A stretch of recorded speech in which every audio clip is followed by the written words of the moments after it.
नमस्कार। नई परख के राष्ट्रीय मुद्दा कार्यक्रम में आप सब लोगों का स्वागत है। हमारे साथ प्रोफेसर अभय कुमार दुबे हैं, जिनसे हम रोज देश की राजनीति के बारे में चर्चा करते हैं, राजनीति में चल रहे घटनाक्रम की समझ बनाने की कोशिश करते हैं।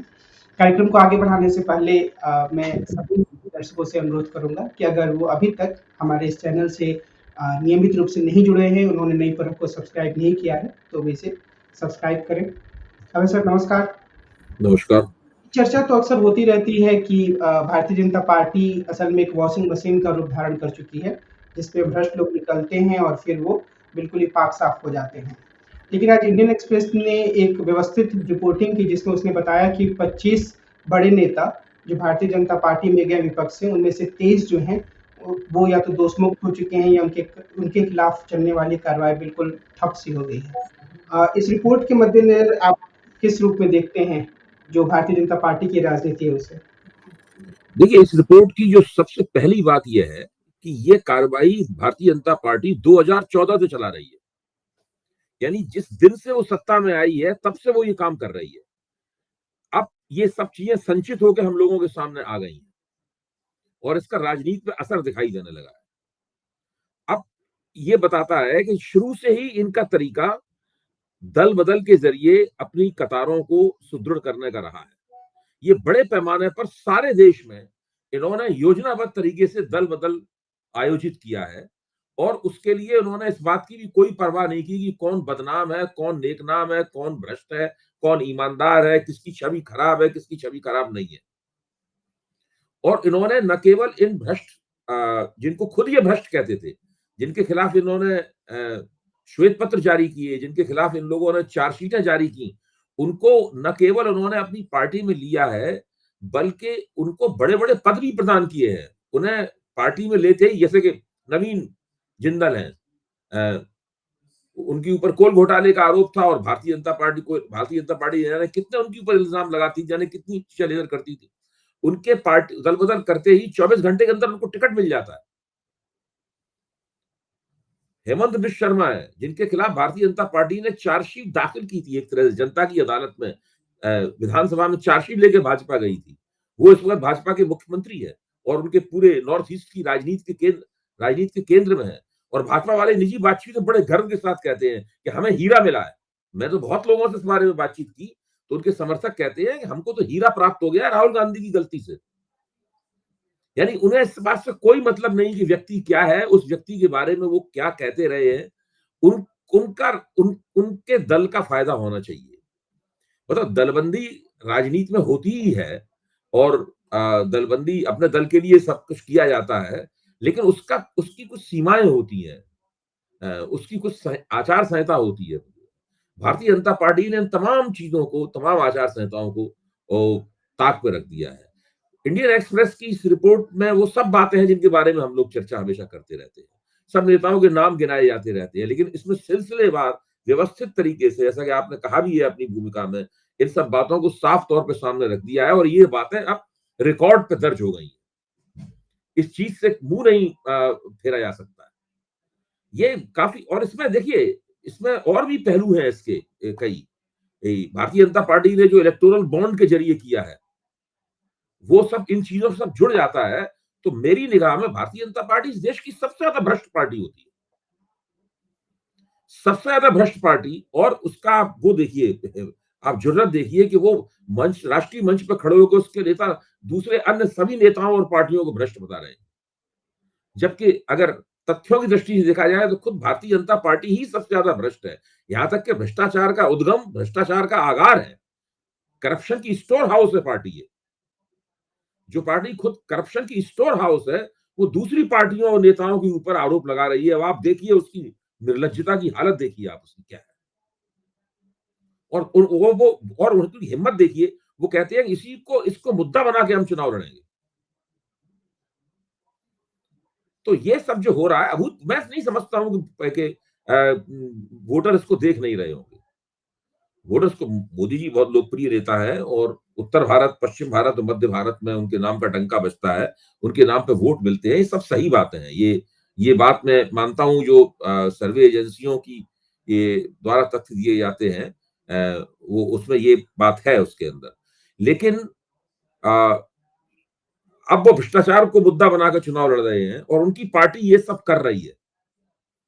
और आप मीडिया कितना भी इन बातों को दबाने की कोशिश करे, किसी न किसी रूप में ये बातें निकल के आती हैं। अब इंडियन एक्सप्रेस ने इस खबर को छाप दिया, फिर इस खबर के ऊपर संदीप चौधरी ने एबीपी पे अभी पूरा अपना कार्यक्रम किया है, और सोशल मीडिया में लगातार ये सब बातें जाएंगी, इनको सार्वजनिक जीवन में तरह तरह से किया जाएगा, और इन कुछ किसी न किसी रूप में, भले ही इसके खंडन के रूप में ही सही, लगातार इस बात की ऊपर चर्चा होगी। देखिए, दो तीन घटनाएं लगातार एक के बाद एक ऐसी हुई हैं जो कि महत्वपूर्ण है, उनके ऊपर गौर करना चाहिए। एक घटना ये हुई कि रामलीला मैदान में आम आदमी पार्टी ने एक रैली की। उस रैली में सारा विपक्ष मंच पे गया और विपक्ष ने मंच से खड़े होकर 5 मांगे की। उन 5 मांगों का असर ये हुआ कि चुनाव आयोग भी विचलित हो गया और चुनाव आयोग को मीटिंग करके सोचना पड़ा कि भाई वो जो कर रहा है वो उचित है कि नहीं। फिर चुनाव आयुक्तों ने, खासतौर से एसवाई कुरैशी ने अखबारों में लेख लिखे कि सरकारों को चुनाव आयोग हिदायतें देता रहा है और सरकारें उनकी हिदायतों पर अमल करती रही हैं। इससे लोकतंत्र में संतुलन कायम हुआ है, लोकतंत्र की क्वालिटी बनी है, और सारी दुनिया ने भारत की चुनाव पद्धति और चुनाव प्रणाली और चुनाव आयोग की प्रशंसा की। ये सब बातें उन्होंने एसवाई कुरैशी ने लिखी है। तो और उसी वक्त देखिए, इनकम टैक्स वालों को भी कहना पड़ा कि हम कांग्रेस के खिलाफ 2014 तक जून तक कोई दमनात्मक कदम नहीं उठाएंगे। फिर संजय सिंह को हमें जमानत मिलती हुई दिखाई पड़ती है। अभी संजय सिंह जेल से बाहर आ गए हैं, कितना जबरदस्त भव्य उनका स्वागत हुआ है, कितना जोश व खरोश पड़ा, उन्होंने भाषण दिया है। वो अरविंद केजरीवाल के घर गए तुरंत उसके बाद। तो आप देखिए, विपक्ष की गाड़ी जो है, जो धीरे धीरे हिचकोले खा रही थी, ऐसा लग रहा था कि वो नौचियों से भरी हुई, गड्ढों से भरी हुई सड़क पर हिचकोले खा के चल रही है, कभी भी उध्वस्त होकर गिर सकती है। उसको लगातार एक आवेग और एक गति उसको प्राप्त हो रही है, और ये आवेग और गति काफी कुछ भारतीय जनता पार्टी का भी इसमें योगदान है। बजाय इसके कि भारतीय जनता पार्टी उसकी विपक्ष की मजबूरियों को बढ़ाती, विपक्ष की कमजोरियों को बढ़ाती, एक तरह से भारतीय जनता पार्टी ने अपने कामों से विपक्ष को लाभ भी पहुंचाया है, मैं ये कहूंगा, दिखाई पड़ता है। एक जो मैं ये सोच रहा था कि जैसे बोफोर्स घोटाला हुआ था और 1987 में 1987 में वो सामने आया, और 88-89 के चुनाव आते-आते, चुनाव 89 में जब चुनाव हुआ तो बहुत बड़ा मुद्दा बन चुका था। उसकी तुलना में तो आज करप्शन बहुत ज्यादा है और मामले भी बहुत ज्यादा है। लेकिन वो इतना बड़ा मुद्दा इसलिए नहीं बन पाते हैं क्या? इसलिए कि विपक्ष में कोई मजबूत नेता नहीं है जो इसको उठाए, या मीडिया में बोफोर्स घोटाले के मोदी जी पर ऊपर बहुत भरोसा बहुत है। ही निरंतर लंबे समय तक कांग्रेस से निकले हुए विश्वनाथ प्रताप सिंह के नेतृत्व में और तमाम विपक्ष ने जुड़कर लंबे समय तक जनता के बीच में बड़ी सरल भाषा में उसको समझाया था कि ये सब हुआ था। बहुत समय लगता है किसी चीज को लोगों के दिमाग में दर्ज करने में। आप देखिए, भ्रष्टाचार विरोधी आंदोलन भी जो चला, वो 11, 12, 13, 3 वर्ष तक मुतवातिर चला, तब उसका संचित परिणाम 2014 के चुनाव में निकला। ये चीजें मैं समझता हूं पिछले 6 महीने से समझ में आनी शुरू हुई है, और अरविंद केजरीवाल की गिरफ्तारी से ये अचानक चरम पे पहुंच गई। ये तथ्य तो पहले भी थे हम लोगों के सामने, जो इंडियन एक्सप्रेस रखे, लेकिन जब चीजें चरम पर पहुंच जाती हैं तो फिर खोजबीन करने वाले पत्रकार और दूसरे लोग सब फिर लगते हैं उसके अंदर।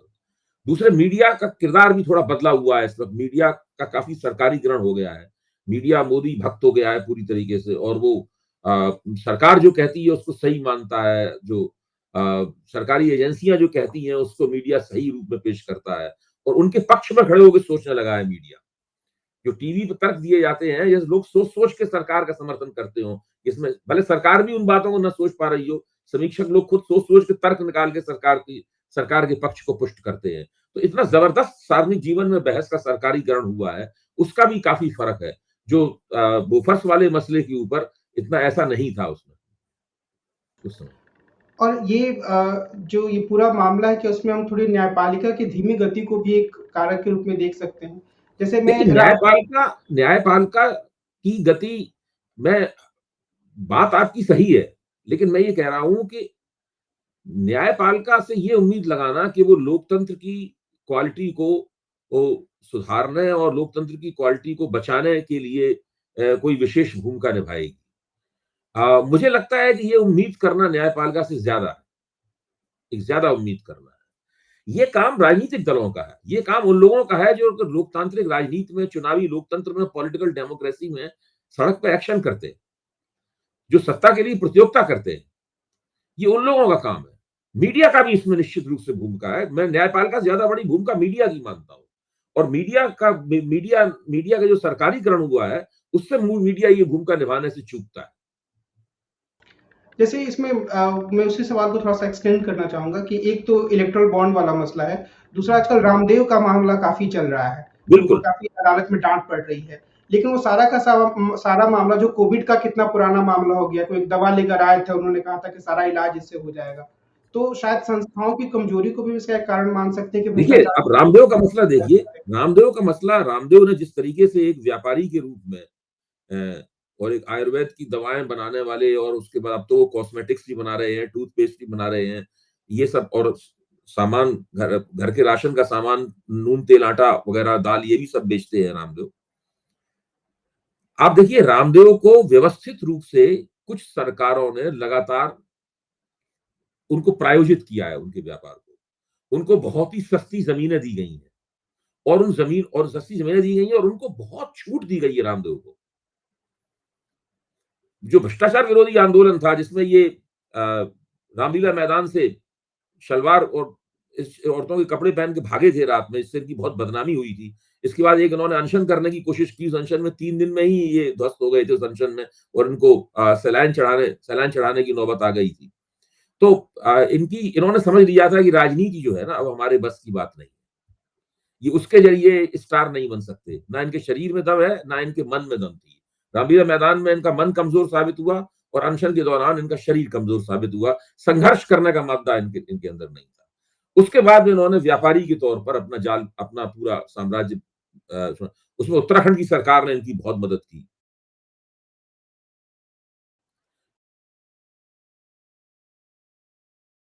बहुत रामदेव को राम पैदा किए गए उद्योगपति, और इन सब भूमिकाओं की जांच की है। सारे उद्योगपति सरकारों की मदद से आगे बढ़ते हैं, इसमें कोई शक नहीं। लेकिन अगर रामदेव के मामले में विशेष रूप से जांच की जाए, तो सरकारों की भूमिका खास तौर से निकल के आती है इसके अंदर, और इनके ऊपर बहुत बुरी तरीके से डांट पड़ रही है। और ये कुछ सिटपिटाए हुए हैं। अब देखने की बात यह है कि सरकारें क्या करती हैं। क्यों, सुप्रीम कोर्ट तो सरकारों की भी आलोचना कर रहा है। वो केंद्र सरकार से भी पूछ रहा है कि भाई आप क्यों चुप बैठे रहे। उत्तराखंड सरकार से भी उसने जवाब तलबी की है। तो अब सरकार इसका क्या जवाब देती है, उनको भी कुछ कहना चाहिए आगे बढ़कर। वो चुप्पी साध लेती हैं ताकि मामला किसी तरह चला जाए, उसके बाद उनको सफाई न देनी पड़े और उनकी बदनामी ना हो। ये हथकंडा रहता है। आज अरविंद केजरीवाल के मामले में सुनवाई हो रही थी।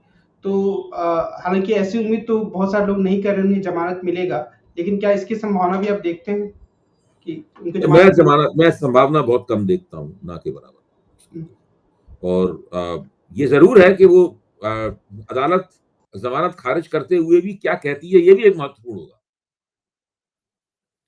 क्योंकि जहां तक केस का सवाल है, वकीलों का मानना है केस जिस संजय सिंह के खिलाफ केस कमजोर था, वकील ये मानते थे, अरविंद केजरीवाल के खिलाफ भी केस में कोई दम नहीं है किसी तरह की। क्योंकि भाई एक आदमी है जिसको आपने कविता के साथ में सह अभियुक्त बनाया, उसका उसने एक के बाद एक 9 वक्तव्य दिए, 9 बयान दिए, 9 बयानों में कभी अरविंद केजरीवाल का नाम नहीं लिया। फिर वो खुद अदालत गया कि हमारे ऊपर दबाव डाला जा रहा है कि अरविंद केजरीवाल का नाम लो। ये सब भी उन्होंने किया, शरद पी रेड्डी ने। तो इतना उनके ऊपर दबाव डाला गया तो उनको मजबूरी में सरकारी गवाह बनना पड़ा, क्योंकि आदमी अपनी सुरक्षा के लिए कुछ भी करता है। यहाँ तक कि फिर भाजपा ने उनसे बिल्कुल जैसे हफ्ता वसूली होती है, उस अंदाज में उससे 75 करोड़ रुपए भी खींच लिए, निकाल लिए उससे। अब ये सब भाजपा के प्रवक्तागण इस सवाल में, जब सवाल उठाया जाता है टीवी पे, उठ के चले जाते हैं वहां से। आजकल इसका जवाब नहीं देते। पहले तो कहते थे कि अदालत तय करेगी, लेकिन जब उनके सामने कहा जाता है कि ये हुआ है, इसका खंडन तो आप कर नहीं सकते ना, क्योंकि ये तो चुनाव आयोग की वेबसाइट पर पड़ा हुआ है कि आपने ये किया है। ये तो अपने आप में स्वयं सिद्ध है। भाजपा का ये जो भ्रष्टाचार है, शरद पी रेड्डी और अरविंद फार्मा वाला, ये स्वयं सिद्ध है। इसको सिद्ध करने के लिए किसी जांच की जरूरत नहीं है। अगर जरा भी